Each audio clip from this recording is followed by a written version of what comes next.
Yeah, true story. Yeah. Although it's weird, like you would think it'd be pretty common, but there are definitely places that don't have the green olive as even an option. Yeah. It's always black, sometimes green. Yep. It's like why is a vowel, you know? Oh man. Oh no. This is totally this might be the worst beginning to recording that we've done so far. We're just stemming it on. There's no one's paying attention. Dan's doing math over there for some reason. Mm-hmm. I don't know. I mean, this could be like an FKA spinoff, just like Pizza Talk, like not any like specific topics. No topics, only toppings. I mean, I'm never going to say no to talking about either, pizza or pizza toppings, honestly. Mm-hmm, mm-hmm. I will say this is never mind. We're recording. Oh.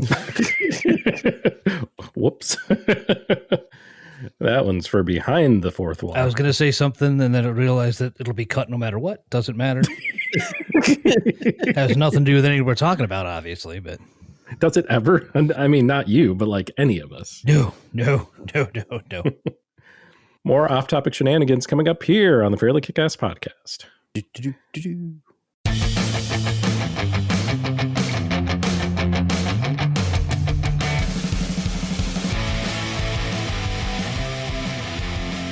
I don't know why that became the Quantum Leap theme in my head. I don't know either. It's what I was aiming at.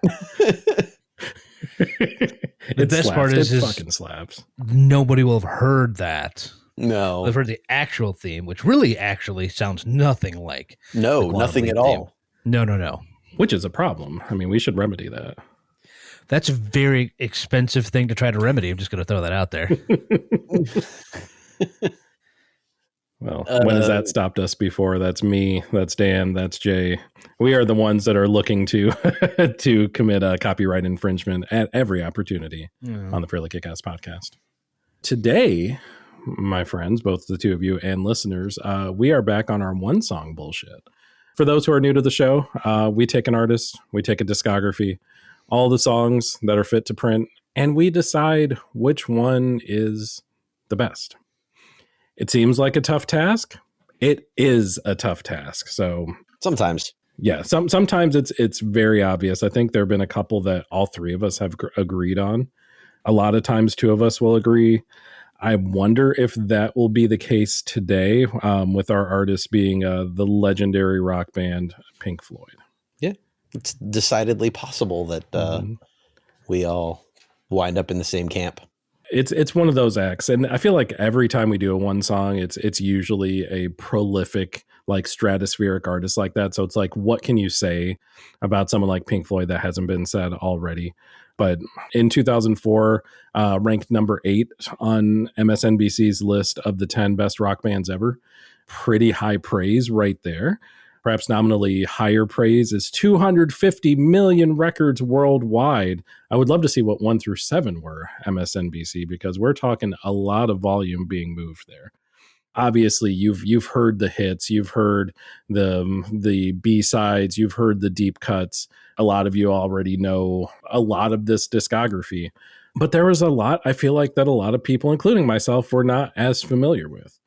I will throw it to both of you. Jay, I know you are very, very well versed in this discography. Dan, I guess I'll start with you. Do you have kind of the breadth and depth of knowledge of the full discography that Jay does, or are you approaching it more from my side of like, good knowledge of maybe like 5 or 6 of the 15 studio albums, but not, the deeper knowledge of some of the deeper cuts? I'm coming at it right down the middle, Daddy. Thank you, Dusty. I've got depth. I did have to go back and listen to several albums. I did go back and listen to the full wall just because, funsies. But I think I kind of walked that line maybe closer to what your average person in the street, if you walked on to them and asked them to talk about Pink Floyd, they would like have a good idea of the big songs, have a decent idea about, the ideas and the technical accomplishments of Dark Side. And they are very much aware. They probably haven't heard the Division Bell, but they are very much aware of the band. And I think that's where I sit, kind of right in the middle, knowing it's a band that, man, you really should have spent more time on. especially in high school, but more so than someone who's just completely blocked the Floyd out. Yeah, I think that is an interesting way to approach this, kind of on the middle of the spectrum that Jay and I are on. And I guess I'll ask the same question to you, Jay, just with the knowledge that you have, like, were there any tracks or albums that you weren't as familiar with or that you had forgotten, maybe things that had been lost to the annals of time that you were just kind of rediscovering throughout this process? Well, I mean, there's certainly stuff in their catalog that doesn't get the play that a lot of the other ones do, particularly since it's not like they got a lot of radio play early on in their discography.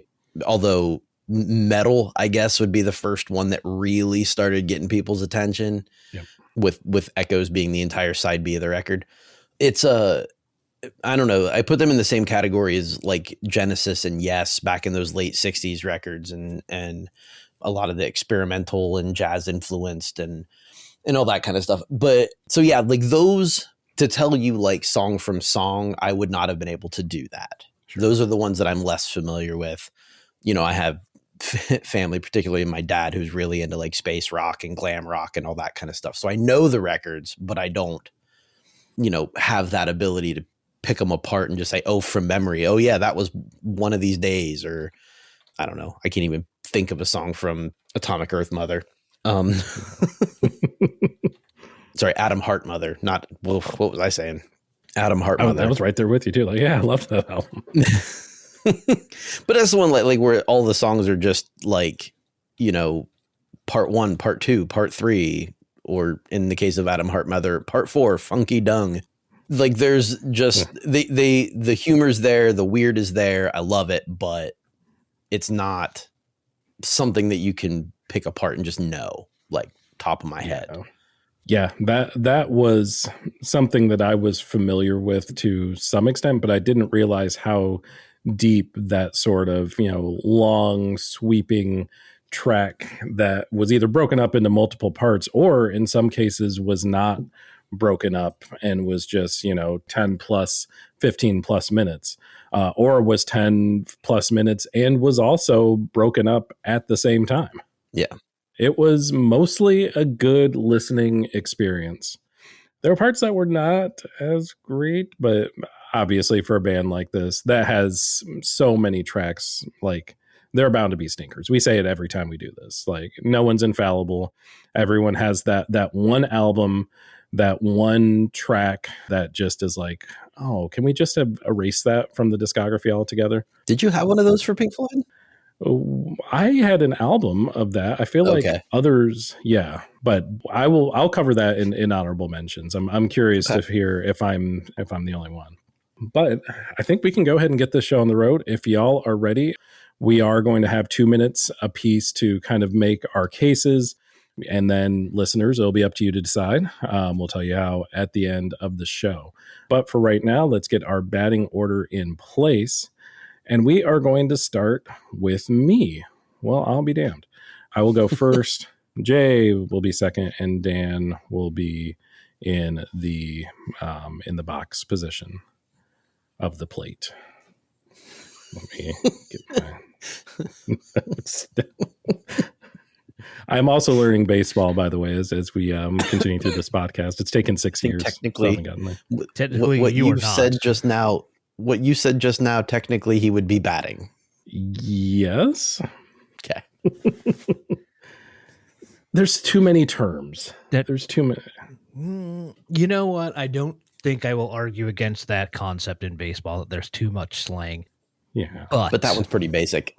Yeah, that was pretty much. There's a few things that are kind of obvious. You know, it's not basic, though.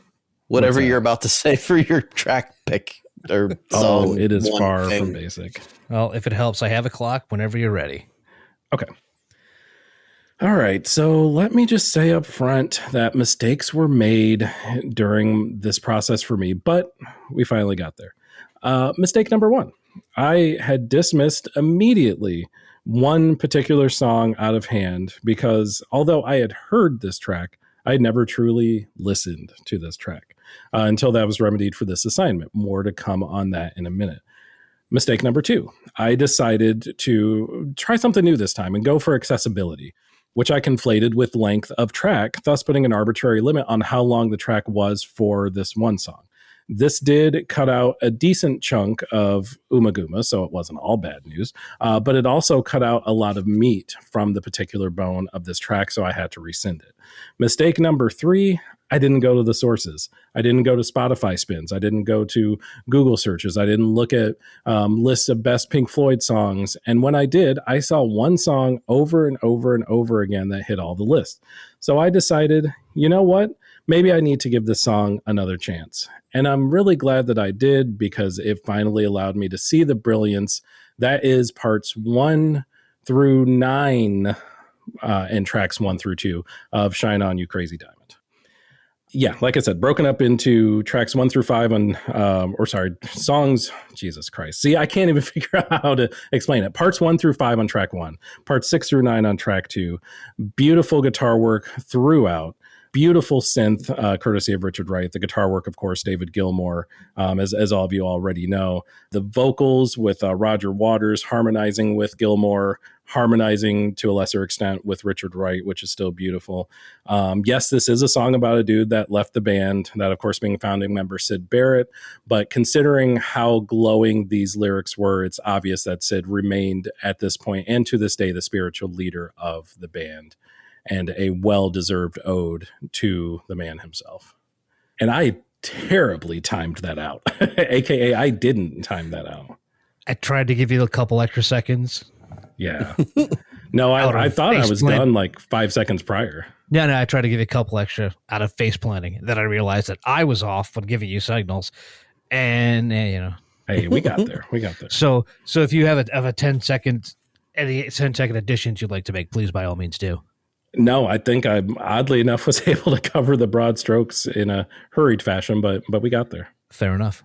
We got there. I don't know why I did not like this song until today, or until the listens to it that really helped kind of solidify it. I was jamming today in the kitchen as I was cooking. Like it just hits in a different way, I guess. My only point on it's interesting is you went, I assume, with the broken up album versions, correct? Yes, off of Wish You Were Here. Okay. I mean, the bookends, yeah. The only additional question I'd have, since I can't argue against, just to send you down another path, I would suggest checking out the live versions. Okay. Either one of the ones you hear, like I'm pretty sure from Pulse, or David Gilmour just doing a solo version of it. I did see mention in my readings about it of the Gilmour solo version that just slapped, and I didn't have a chance to come across it, but I definitely wanted to. But yeah, I wasn't sure how to break it up, but I did decide to go through the whole thing and not just 1 through 5 or 6 through 9. Yeah, and that's fine. I don't really disagree with you putting that on your thing. I mean, it doesn't make mine nor my honorable mentions. Like I basically was nowhere near that track, because one of the things for me that happens quite frequently with Floyd is that sort of extreme self-indulgence, which I think is why you didn't like Umaguma. if I'm guessing correctly, although I don't understand why you didn't like the live portion of it. The studio portion is wild, but yeah. The live tracks were fine. The studio part is specifically what I'm talking about. That could be fired into the song. How can you, though? I mean, sure, self-indulgence. I mean, it has all of the symptoms of self-indulgence and proto-prog, but how can you hate on a track called "Several Species of Small Furry Animals Gathered Together in a Cave and Grooving with a Pict"? I sent that track to a friend of mine who may be listening to this podcast and said, like, who is a self-professed, like, a huge Pink Floyd fan. And I said, may I ask you what the actual hell this is that I just listened to? Can you guide me through this track? And he just kind of laughed. Yeah. He was like, I listened to that album one time. I'm like, I see why. I get it. I understand. Yeah. It's pretty self-indulgent, that whole thing. But also, like, that is one of the reasons that for me, Shine On You Crazy Diamond isn't one of their best. It is a little on the self-indulgent side. It's beautiful. The guitar does sing, but it's a lot for me. Yeah, I mean, it's big. But at the same time, like, That's the style, and that's the sound that they've had their entire career. So it's not like you get to Wish You Were Here and then all of a sudden they're up their own asses. Like in their own way, they always have been. Like, you know what I mean? Yeah. Yeah, it's That's very true. You know, I mean, honestly, and especially if you kind of dig into the backstory of how they made the record, like that's all of Dark Side of the Moon. They just were smart enough in that particular area to make it the most commercial, self-indulgent record. Yes. Yes. Yeah, it felt very, obviously, literally to a sense, but also figuratively autobiographical of just the signature sound of the band. And that's an important part of all this. It's not necessarily the best track in the discography to me. It's the best track that highlights that band. So even if it's an outlier, and we've talked about this before too, like even if those outlier songs are great, if they don't match the motif, if they don't match the vibe, then to me, they're not the best. Because they're not representative enough of the band. Okay. Heard. But obviously there's a lot of representative tracks in this discography that we all could have chosen from and did. So Jay, I'm curious to hear your one song for Pink Floyd. Well, I am curious to give it to you. I mean, excited to give it to you. Who has the clock for me? I'm good to go whenever you are. It starts when your time starts, whenever you decide. Okay. All right. Now, I'm going to plant my flag here. Have a Cigar is the Pink Floyd song. Okay. It's not the prettiest, not the most epic, but it is the most honest, most cutting, and arguably the most Pink Floyd thing they ever did. Let's clear the competition off the board first, the runners up. So Money, it's iconic for sure. Cash registers, odd time signatures, 7/4 if you're interested. The sax solo, very cool, very clever, very Dark Side of the Moon starter pack. But Money is Pink Floyd being smart. It's satire with a groove. It's Floyd pointing at capitalism and saying, look how gross this is while still being catchy enough to play at a bar. It's brilliant, but it's also accessible. And Pink Floyd at their core is not about accessibility. They're about making you slightly uncomfortable while questioning your own existence. So now we move on to Comfortably Numb, which is transcendent. No arguments there. It's beautiful, emotional. Those guitar solos could make a brick wall feel something. Gilmour is explaining feelings you can't explain for yourself. It's Floyd at their most mythic, their most untouchable. It feels like the band has ascended to God tier and is now speaking from the clouds. Incredible? Yes, but it's the result of the damage, not the confrontation. Now back to Have a Cigar. This is Pink Floyd looking at the music industry dead in the eye and saying, we see you, we know exactly what you are. No metaphors, no cosmic fog, just venom. The narrator isn't some abstract force. He's a suit, a grin, a handshake that smells like money and bad intentions. And which one is pink might be the most brutal, honest, throwaway line in rock history. It's a shiv. And here's why it matters. They were never about comfort. They were about exposure. Peeling back the illusion, showing you the machinery. Have a Cigar is the band refusing to romanticize fame, success, or even themselves. They're already successful, and they're already disgusted by it. It's cynical, funny, it's bitter, it's great. So, I mean, no arguments about the epicness of this song and exactly what it stands for and exactly where it stands. And God, my brain's that's off the wall, right? I'm not. Mm-hmm. Okay. There's a lot of look. We mentioned there's a lot of songs. I can't necessarily remember where I have everything there. Nope. Thinking That's wrong. off Wish You Were Here. Thank you. Yeah, Wish You Were Here. Yeah. Okay. Yeah, that record does something just in general because it kind of goes everywhere on that whole spectrum what you're thinking of there. Man, I am stuck on your thesis though about how it is, and the reason I am stuck on that thesis is that when I hear the song, and this is just because this is where my brain is, and this is how I've dissociated, I hear the Foo Fighters cover first. That's a badass cover. And it is. It's a great cover. And that's in my brain, Grohl's voice has overtaken the original, which may even be another list for our broken brains. So that's why I didn't have it on either my A or B list. Yeah. Strictly for that reason, my brain disassociated. Yeah. Fair enough. I think that I think that what you said kind of spoke volumes to me and was kind of the same epiphany. Well, you already had this epiphany probably 20 years ago, and I had it like, several days ago, but accessibility and how that is not something that is a hallmark of a quintessential Pink Floyd song / album / discography. And yeah, like you said, Have a Cigar like hits you in the face with it. There's no illusions. There's no, you don't need any sort of primer. Like, exactly what they're getting at.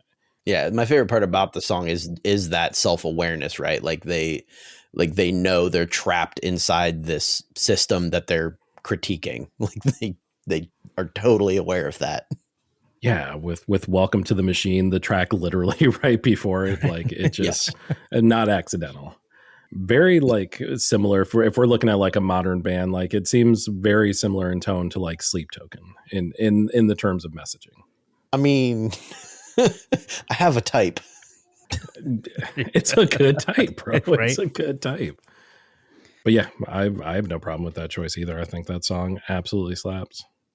Dan, I am going to guess your song also slaps because, yeah, there's a lot of slapping to choose from in this discography. So when you are ready, my friend, I have your timer, so go for it. All right. Well, I also have a clock on myself, and I'm going to see if I can break a record because the computer told me I wrote 2 minutes and 40 seconds. So let's see if we can do this. Oh, good luck. All right. Wish me luck. Look, the Floyd are a one-of-a-kind band, as we've talked about, with some attributes, though, shared by many bands, most notably a change in personnel, and that change leading to a change in tone and direction. It's quite easy to point to a line in a lot of bands' catalogs where they got a new member, a new singer, new songwriter, and things go differently, sometimes 180 degrees away from where they started out. Pink Floyd were no different. With frontman Syd Barrett, the Floyd were a psychedelic paradise, experimental, acidy, spacey rock that followed the cutting edge of the late 60s. And after his departure from the band, those elements were blended together with the evolving rock and pop sounds of the scene, the power of David Gilmour's solos and soulful playing to create the enduring sounds that we now more associate with the band, while also retaining much of the energy that made their founder such a creative force. And the band never forgot their former leader, finding as many ways to pay tribute as they could, leading to their best composition, a song that was only released in its full original form just last year, finally putting all 9 parts of Shine On You Crazy Diamond in proper order in one massive 25-minute track, which is why it leads me to say that it is their one song. It is far from their only suite-level composition, but it's the one that most encompasses the band's sound throughout their career. Bookending their best album, Wish You Were Here is better than Dark Side. We can fight about that later. All the pieces and parts are there, each getting featured in some way throughout. Hammond organs and mini moogs and lap steel guitar and synths, and of course, multiple bluesy solos from Gilmour. Of course, a sax solo, all stitching together to create a massive tribute to Barrett that is part a thank you, part a look at what we can do now track. The full mix does pull out a little of the symbolism from part 6 off the original, fading in from the final seconds of Wish You Were Here on the album. But the entire piece is the crowning achievement of a band that made a legendary reputation of creating sounds best described as epic. Man, I have so many problems with that. You have so many problems with using your song, huh? All right, here we go. That's why sometimes the jokes don't land. Obviously, I have zero problems. The only problem I have with that is that you stated that all so much more eloquently in the same amount of time than I did. Now I question that website's ability to measure the speed of how long it takes to say so many things. Yeah, you were speaking at a good clip, but you weren't like hurried. Yeah. Like I feel like I shoved 3 minutes into 2 minutes. But yeah, bookending the best album. I don't know that I have an argument there either. I don't have a real argument. Because I agree. Like I've always preferred Wish You Were Here to Dark Side. I like Dark Side. I like them both. Respect them both. Respect the hell again. Looking too much into the process of the making of Dark Side. Mm-hmm. Love that from an engineering standpoint. But that's their best piece of work is Wish You Were Here. I personally, this makes me the weirdo, and I can't believe I'm admitting this to people all over the place. My favorite Pink Floyd album is A Momentary Lapse of Reason, which is not the right answer. Well, that's your favorite, though. That's the key. Yeah. I don't know that would you call it the best? I don't. Okay. I would hem and haw for a while and not answer that question. That's fair. That's legit. Yeah, everybody likes Learning to Fly, right? Yeah, that one. Actually, I really do. I'm not gonna. I actually do. Mm-hmm. But I mean, that's the reason it's interesting. Is it the simple fact that that's? I mean, it's basically a David Gilmour solo record. Mm-hmm. That Nick Mason and Rick Wright just happened to be playing on. They just showed up that day. They were there. Like, you got anything for me? Well, it's the first one that Wright. Yeah, it's the first one that Wright was back because they fired him back at the Wall. Yep. Right. And that's the first one after Waters left. Yeah. And I know that there were legal disputes and all kinds of stuff, but that's not it's not relevant to the music as far as I'm concerned. I'm a David Gilmour fan more than I am a Pink Floyd fan, so there we are. I don't know that I disagree with that take either. I don't know either. It's an interesting thought, though, is how much is of one is the other, or vice versa. They're kind of intertwined at this point, at least a large portion, obviously not the entirety of Pink Floyd's discography, but a large portion of it is pretty part and parcel with Gilmour. I think Roger Waters would disagree periodically about that. I'm sure. I'm sure he would. Yeah. He can. Yeah. I'll listen to his arguments and then dismiss them out of hand. What about what missed the cut, or the cut of one for y'all? And I'll go through my list real quickly. I think a lot of it is a lot of what you would expect, so I won't spend too much time on tracks like Time, for example, off of the aforementioned Dark Side of the Moon. The title track for Wish You Were Here, of course. Comfortably Numb, of course. Learning to Fly, of course. So many tracks that I could say that I'd be like, oh yeah, of course. High Hopes is probably my very favorite Pink Floyd song of all time. I don't know that I would call it the best. I would certainly call it top 10, top 15, top 20. A couple of the older jams, because you mentioned Adam Hart Mother. I thought the song If was really, really awesome. The Set the Controls for the Heart of the Sun off of A Saucer Full of Secrets was weird as shit in the best possible way. And we'll throw in one from Metal, which was A Pillow of Winds. And Mudman is cool as hell. I think it was a completely instrumental, if memory serves, but it was awesome. Jay, what about you? What was your honorable mentions looking like? Honestly, our lists are pretty in sync, aside from the fact that your top song was not on mine anywhere. Yeah. I had mentioned Money as one of the best, and also Comfortably Numb, but also Learning to Fly and Set the Controls for the Heart of the Sun. Those were on the top of my list. I also toyed with the idea of it being Echoes, because like you talk about like the suite of music, but that one's not broken up into different movements like some of the other ones are. It's just a 23-minute song. Yeah. And I kind of appreciated that about it. Just like, just flip over and it's side 2 and you just go. So those are the ones I went with. Very nice. Yeah, I think Echoes could have very well been in the same Shine On tier of, like you said, the suite, the this is what this band has to offer, kind of highlighting all of the different points. Yeah, it is. I know I'm the weirdo with this one. I prefer Echoes by a long shot to Shine On You Crazy Diamond. And you're probably not the only one who would think that, if I had to guess. And it's hard to disagree with a lot of negativity, not even negativity, but a lot of like this versus that on this discography. It's like flip a coin and you're going to end up on a good side. Dan, what about you? How did your honorable mention shake out? So I was trying to find a lyric and I feel like an idiot because I can't remember exactly where it's off, so I can't give there. But I enjoy the fact that my honorable mentions list is both, if you were to build the Venn diagram of your lists, I am both inside and outside at the same time. So let's go through and I'll see where we all fit over. Some of the overlaps for Money, which the fun part about that is, yes, it's the 7/4 song until you get to the solo. Yeah. Then they drop back into the 4/4 to jam out. Yep. Of course, Comfortably Numb and Wish You Were Here. You know what else mentioned? Time. I think that's probably even more popular than Money from a singles. Oh, did it? Okay. What else is it? I did have Echoes because, well, actually all the reasons you gave. And it very well could have been that bigger part. And then when I stumbled upon the mix that was released last year of all 9 parts put together, I'm like, this is legitimately what we've been looking for so long.